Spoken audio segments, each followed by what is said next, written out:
ఎలా ఉంది కూటమి ప్రభుత్వం వచ్చాక? ఈ ప్రభుత్వం అంతా బాగానే ఉంది నాన్న. ఇప్పుడు బళ్ళు ఇచ్చారు. బళ్ళు ఇస్తే ఒక్కొక్కళ్ళు 7,000 రూపాయలకి అమ్ముకుంటున్నారు. నిరుపేదలేనే కదా మీరు బళ్ళు ఇచ్చారు అందరికి. అసలు ఎవరు పేదోడా ఎవరు ఉండవాడా అని లేదు, ప్రతి ఒక్కరికి బళ్ళు ఇవ్వటమే. అట్లాగే ఇల్లులు కూడా పేదకి మాత్రం ఏది లేదు. నాకు 10 మంది పిల్లలు ఉండవాడికే ఇస్తున్నారు. అలాగే డోక్రాల్లో కూడా ప్రెసిడెంట్ సెక్రటరీ నెంబర్లు మొత్తం తినేస్తున్నారు. అసలుకి మొత్తాన్ని చదువు లేని వాళ్ళందరినీ మొత్తాన్ని తీసేశారు. ఆ డోక్రా మహిళలను మాత్రం గట్టిగా పట్టుకోవాలి. మీ ఊర్లో గురించి చెప్తున్నారా మీరు? అందరి గురించి అయ్యా, అందరూ బాగుపడాలి. ఇప్పుడు డోక్రా మహిళలు ఉన్నారు, ఇప్పుడు చదువుకున్న వాళ్ళు ఉన్నారు, చదువుకోలేని వాళ్ళు ఉన్నారు. అక్కడ గట్టిగా ఉండాలి. చదువు లేని వాళ్ళు ఏంటి అసలు బ్యాంక్కి కూడా వెళ్ళనియట్లేదు. అప్పుడు వాళ్ళ పరిస్థితి ఏంటి? వాళ్ళు ఇష్టపూర్వకంగా తీసేస్తానికి వాళ్ళ సొమ్ములేనా మనకి ఇస్తున్నారా? ఇవ్వట్లేదుగా. ఇప్పుడు వరకు నాకు ఇల్లు వచ్చింది లేదు నాన్న. గత ప్రభుత్వంలో జగన్ ఉన్నప్పుడు పెట్టుకోలేదా? జగన్ ఉన్నప్పుడు పెట్టినా కూడా అది కూడా మోసమే. ఈ సచివాలయం వాళ్ళు వాలంటీర్లే అమ్మఒడి రానికుండా చేసేసారు. ఇప్పుడు వచ్చింది అమ్మ తల్లికి వందనం. ఇప్పుడు వచ్చింది తల్లికి వందనం వచ్చింది. చంద్రన్న బాగానే చేశాడు, అందరూ బాగానే చేశాడు, ఫ్రీ బస్సులు వేసాడు, అన్ని బాగానే వేసాడు. మీలాంటి వాళ్ళకి ఇల్లు ఇవ్వాలని కోరుకుంటున్నారు. పేదవాడికే ఇవ్వాలి, పేదవాళ్ళకి వద్దు. బళ్ళు కూడా అనవసరంగా బళ్ళు ఇచ్చారు. ఇప్పుడు బళ్ళు ఎవరికి ఇస్తున్నారు ఏంటి? ఇది దీనికి ఏముంది ఏంటి? పింఛని మీకే వస్తుందా? పెన్షన్ పెంచామని చెప్తున్నది ప్రభుత్వం వచ్చాక. లంచాలు ఏమన్నా అడుగుతున్నారా? డబ్బులు గానీ లంచాలు ఏం అడిగినా కూడా నేను అస్సలు అడుగుతున్నారా? ప్రభుత్వం మాత్రం పర్ఫెక్ట్ గా ఉంది. మరి ఇన్ని చేస్తున్న ముఖ్యమంత్రి మరలా గెలుస్తారా? చంద్రబాబు గెలుస్తాడు, చంద్రన్న మాత్రం గెలుస్తాడు ఖచ్చితంగా. ఈసారి నేనే అంటారు జగన్మోహన్ రెడ్డి. లేదు చంద్రన్నే గెలుస్తాడు. ఎందుకు మరలా అన్ని చేశాడు, బాగా అన్ని ప్రయోజనాలు చేశాడు. జగన్ మరలా గెలిచే అవకాశం లేదా? మళ్ళీ రావాలి ఆయనే. ఏం చెప్తారు ముఖ్యమంత్రి గారి గురించి, చంద్రబాబు గారి గురించి? చంద్రన్న బాగానే చేశాడు. ప్రభుత్వం మీద మీ అభిప్రాయం ఏంటి? బాగా నచ్చింది, బాగానే ఉంది అంతా. ఆ 15 కూడా ఇంకా సంతోషపడి ఆడవాళ్ళు ఎక్కడ ఆగరు అసలు ఆగరు. మరి వచ్చే సీఎం చంద్రబాబు గారే, పవన్ కళ్యాణ్ గారే. ఇప్పటి వరకు కూడా అన్ని మీ ఆడవాళ్ళకే చేస్తున్నామని చెప్తుంది ప్రభుత్వం. తల్లికి వందనం గానీ, దీపం కింద 3 గ్యాస్ సిలిండర్లు గానీ, సో ఫ్రీ బస్ ఏదైతే ఉందో ఆడవాళ్ళకి సంబంధించి వెళ్ళొచ్చు. ఇప్పుడు అమరావతి బయలారు నుంచి వచ్చావు, సో దాని పేరే స్త్రీశక్తి పథకం పేరే. సో అన్ని మీ ఆడవాళ్ళకే చేస్తున్నారు. శక్తి వచ్చేస్తుందా? మంచిదేనమ్మా, మీకు చేయాలని చేస్తున్నారు. మరి ఏంటి ఆ పెద్దమ్మ చెప్పినట్టు 1500 అసలు ఆగరు ఇంకా. సో మీ ఆడవాళ్ళ ఓట్లన్నీ కూడా మరేంటి సార్ నేనే ముఖ్యమంత్రి అంటారు జగన్మోహన్ రెడ్డి.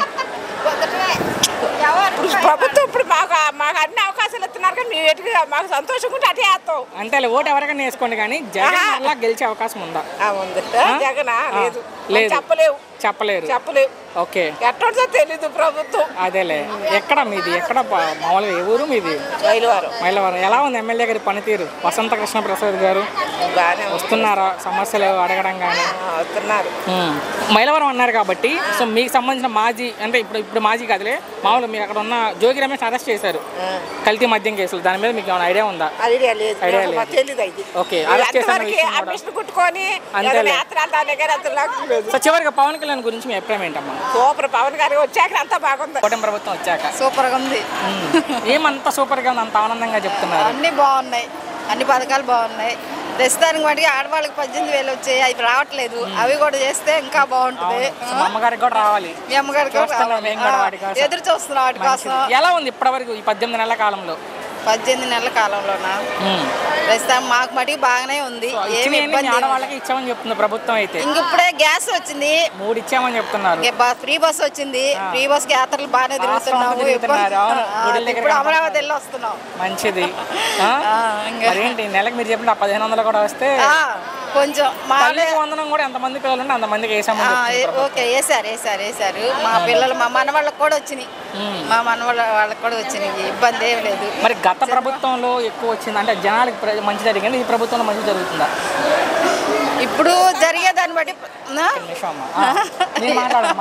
కాదండి, ఇప్పుడు జరిగేదాన్ని బట్టి ఈ ప్రభుత్వం బాగుంది. తెలుగుదేశం పార్టీ బాగానే ఉంది, ఇబ్బంది ఏమి లేదు.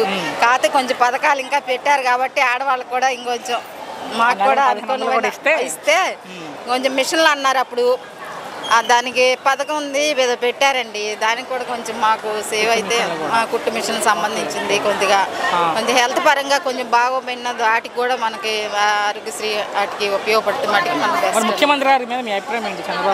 చంద్రబాబు ఆయన అంటే మా అభిమానం. తుఫాన్ వచ్చినప్పుడు ముందస్తు చర్యలు తీసుకున్నారు, ఎటువంటి ప్రాణ నష్టం జరగకుండా ప్రభుత్వం తరపున. మరేంటి ప్రభుత్వం అయిపోయింది పూర్తిగా, సార్ నేనే ముఖ్యమంత్రి అంటున్నారు జగన్మోహన్ రెడ్డి. మీ అభిప్రాయం ఏంటి? దాని గురించి తెలియదు కానీ మాకు మటుకు అంత బెనిఫిట్ బాగుందండి. చివరి ఇబ్బంది పెట్టను. పవన్ కళ్యాణ్ మీద మీ అభిప్రాయం ఏంటి? ఆయన అంటే మాకు అభిమానం. డిప్యూటీ సీఎం మొత్తంగా ఎలా ఉంది ప్రభుత్వం అంటే కూటమి ప్రభుత్వం? బాగుంది, మొత్తంగా ప్రభుత్వం అంతా బాగుంది. ముఖ్యమంత్రి అయ్యాక మీకు ఎలా అనిపిస్తుంది? బాగానే ఉంది. అంటే మంచిగా చేస్తున్నారా లేదా? పథకాలు వస్తున్నాయి పెద్దమ్మా? మీకు వస్తున్నా? Okay okay. లేదండి, తలకి కొంచెం ఇదయింది. ఇక్కడ హాస్పిటల్లో ఫ్రీ బస్సే కదా మీ ఆడవాళ్ళకి, ఫ్రీగా మొత్తం రాష్ట్రం అంతా వెళ్ళచ్చు. ఏమన్నా వచ్చాయి ఇంకా పథకాలు? 3 గ్యాస్ సిలిండర్లు ఇచ్చామన్నారు. అవునండి, ఇస్తున్నారు. అదేంటి జగన్ ఉన్నప్పుడు బాగుందా ఈ ప్రభుత్వం వచ్చారు? ఇప్పుడే బాగుంది. ఇప్పుడే ఆనందంగా చదువుతున్నాం. ఏం బాగుంది ఇప్పుడే మీకు? పెద్దమ్మా ఇప్పుడు ఏం బాగుందన్న? నేను చెప్పడం కాదు, మీకేం బాగుందన్న ఈ ప్రభుత్వం? మరి చదువుతున్నారు, బాగానే ఉంది. ఆరోగ్య కార్డు ఆరోగ్యశ్రీ పెండింగ్ పెట్టారా? అలా కార్డే రాలేదు అసలు? కార్డు ఉందండి, పెండింగ్ పెండింగ్ పడింది ఆరోగ్యశ్రీ. బకాయిలు వదలాలి, డబ్బులు పెండింగ్ పడిపోయినాయి. మరి మా ఆయన గారికి వచ్చేసింది, జాగ్రత్తగా ఉంటుంది. 5 లక్షలు అయింది. సొంత డబ్బులే మన చేతిలో పడ్డాయి. తప్పదు మరి మనం కాపాడుకోవాలి, పట్టించుకోవాలి మీలాంటి వాళ్ళని. చివరి ఇబ్బంది పెట్టను, జగన్ మళ్ళా గెలుస్తారు. ఇంత చేస్తున్న జగన్ ఎందుకు గెలవాలనుకుంటున్నారు? సరే, ఎవరు గెలిచినా మనకి మనం రెక్కలు ఉన్నాం, అది తప్పదలే పెద్దమ్మా. అంటే ఎవరు మంచి చేస్తారు ప్రజలకంటే? కాదు నాన్న, మరి రెక్కలేగా. మన రెక్కల కష్టమే. ఎవరైనా మనం చేసుకోవడం మనం చేసినా మరి రెక్కల కష్టం. కానీ ఎక్కువ మంది ప్రజలకు ఎవరు మంచి చేస్తారు? అదివరకు ఆయనే చేశాడు, ఇప్పుడు మరి ఈయన వచ్చాడు కాబట్టి మనం అనుకుంటున్నాం. మీకెవరు కావాలి ముఖ్యమంత్రి? మేమైతే జగన్ పట్టే.